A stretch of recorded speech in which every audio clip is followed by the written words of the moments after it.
것까지 포함된다고 하게 되면 원래 형법에서 예정하고 있는 선전의 범위는 벗어나는 게 아닌가 생각이 들어서 향후 이 법안에 대해서는 수사 범위에 대해서 여러 가지 좀 참고할 대목이 있다고 생각합니다.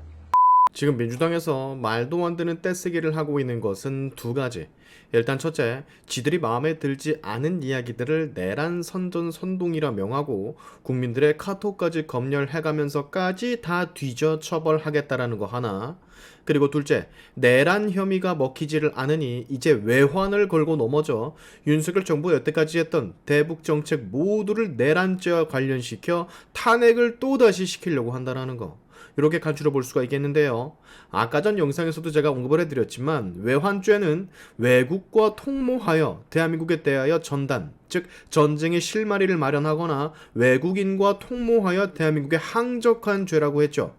즉 민주당은 지금 되지도 않는 대북 확성기를 가동했다라느니 대북 전단을 살포했다라느니 무인기를 날렸다라느니 해외 분쟁 지역에 파병을 했다라느니 이런 것들을 전부 다 연결시켜서 이번 윤석열 대통령 탄핵 그 내란 특검에 덧붙여 마치 무슨 옵션 다는 것 마냥 개꼼수를 또 쓰고 있다라는 건데 오늘 이 건에 대해서 법사위에서 논쟁이 조금 벌어졌었습니다. 우리 국민의힘 진영의 판사 출신 장동혁 의원이 이걸 아주 정확하게 걸고 넘어지는데요. 요거 공부용 영상입니다. 제가 가끔씩 추천을 드리죠. 여러분 머릿속에 박아 넣어야 하는, 표현이 조금 그렇지만 꼭 인지를 하셔야 하는 공부용 영상이 종종 생긴다고. 바로 이것이 오늘의 공부 영상입니다. 왜 지금 민주당이 하는 짓들이 법적으로 말이 안 되는 짓인지 장동혁 의원만큼은 아니더라도 그 핵심은 모두 다 알고 계셔야 됩니다. 형사상 현직 대통령을 형사 소추할 수 있는 건은 내란이나 외환죄밖에 없으니 되지도 않은 건덕지를 붙여다가 외환죄라고 우겨대는 민주당의 모습이라고 볼 수가 있는데요. 이 모든 것은 아시죠? 이재명의 머리에서 나오는 거라는 거. 오늘 이재명 아까는 카톡이 성역이냐 반드시 퇴치를 할 것이라고 뿌리 뽑을 것이라고 거의 국민적 도전을 지금 하고 있는 것 같던데 야, 이 이재명이 빵에 가기 싫은 이 조급한 마음이 이런 오만함으로 나타날 줄 누가 알았겠습니까? 국민 전체와 맞짱을 뜨겠다라 시전하는 우리의 이재명. 자, 오늘은 민주당이 현재 윤석열 대통령을 내리기 위해서 하는 짓들이 얼마나 앞뒤가 맞지 않는 일인지 장동혁 의원의 발언 영상을 같이 좀 보시고 함께 공부하시죠. 꼭 끝까지 보시고 많은 공유 부탁드립니다. 알아야 이깁니다. 아시죠? 지금부터 같이 보시죠. 오늘도 특검 표결하려고 법사위 열렸는데요. 이제 특검 표결하는 것이 법사위에 한 달에 한두 번 찾아오는 원래 행사가 된 것 같습니다. 직무 대행님. 네. 저는 특검의 시작, 특검을 해야 되느냐 말아야 되느냐, 특검의 출발의 요건이 바로 보충성이라고 생각합니다. 사건이 중대하냐, 국민적 관심이 크냐, 그것은 보충성하고는 전혀 관련이 없는 것입니다. 사건이 중대하고 국민적 관심이 크다고 해서 특검으로 가야 된다면 공수처는 없어져야 됩니다.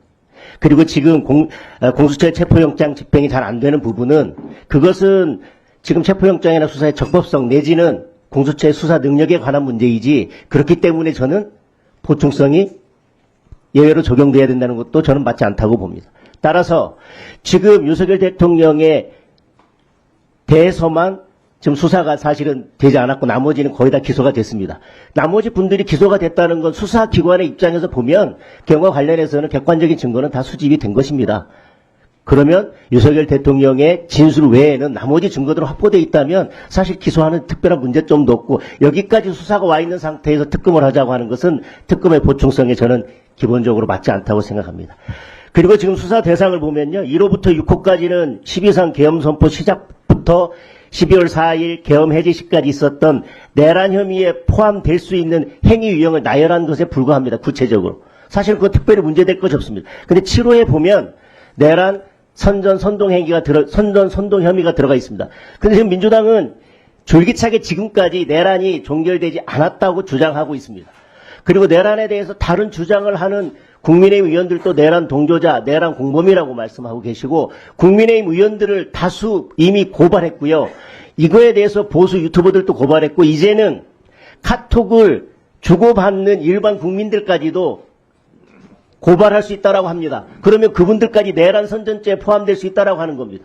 자, 1호부터 6호까지는 이미 계엄 해제 전까지의 일이기 때문에 거의 수사가 마무리됐습니다. 남은 7호, 이제 내란과 관련해서 계엄 해제 이후에 민주당에 마음에 들지 않는 이야기하는 사람들은 전부 다 내란 선전죄로 고발해서 수사하더라도 아무런 문제가 없고 민주당은 그렇게 수사를 하겠다는 거 아니겠습니까? 그래서 지금 7호를 포함시킨 거 아니겠어요?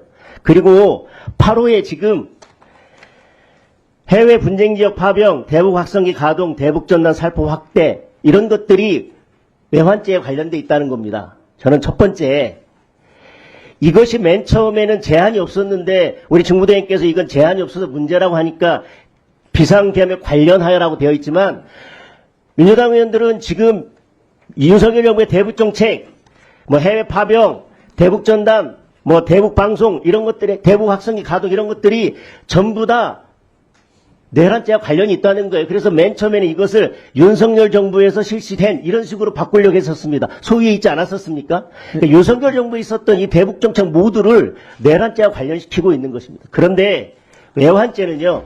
형법 92조에 뭐라고 되어 있냐면 외국과 통모하여라고 되어 있습니다. 또는 외국인과 통모하여라고 되어 있습니다. 외환 유치죄가 되려면 기본적으로 외국과 통모를 해야 되는데요. 윤석열 정부에서 이런 대북 정책을 하면서 해외 분쟁 지역 파병, 대북 확성기 가동 이것을 북한과 통모를 해서 이런 것들을 했다? 그리고 내란을 일으키고 외환 유치를 하기 위해서 민주당에서 대북 전단 살포하는 거 금지하라고 김여정이 하명하니까 그 법 금세 만들었다가 결국은 헌법재판소에서 위헌 판결 나지 않았습니까? 그런데 무슨 지금 이런 대북 확성기, 대북 전단 이것을 외국 또는 북한과 통모해서 이런 것들을 하고 뭐 외국인과 통모해서 이런 것들을 했다. 그러니까 외환 유치죄가 된다. 저는 이렇게 구성 요건을 엮어가서 이걸 내란죄로 한다고 하는 것은 저는 도무지 맞지 않다고 생각을 합니다. 이게 어떻게 외환 유치죄 구성 요건하고 맞아떨어지겠습니까? 그래서 저는 일단 특검의 보충성에 맞지 않기 때문에 이 내란 특검법은 어떠한 경우에도 그리고 어떻게 수정되든지 수사 대상을 어떻게 바꾸든지 저는 그렇게 중요하지 않다고 생각을 하고요. 이미 민주당에서 이렇게 많은 내용들을 원래 특검에 포함시키겠다고 했는데 맨 마지막에 가면 이 위의 사건들 관련해서 수사하다가 인지된 사건은 추가로 다 수사할 수 있지 않겠습니까? 여기서 대상 몇 개를 넣고 빼고 한다고 해서 저는 기본적으로 달라진다고 생각하지 않습니다. 따라서 이 특검법은 보충성에 반하고 수사 대상을 보면 너무 그것이 무한정 확대될 수 있고 그런 우려가 있기 때문에 저는 원천적으로 이 특검법에 대해서는 반대합니다.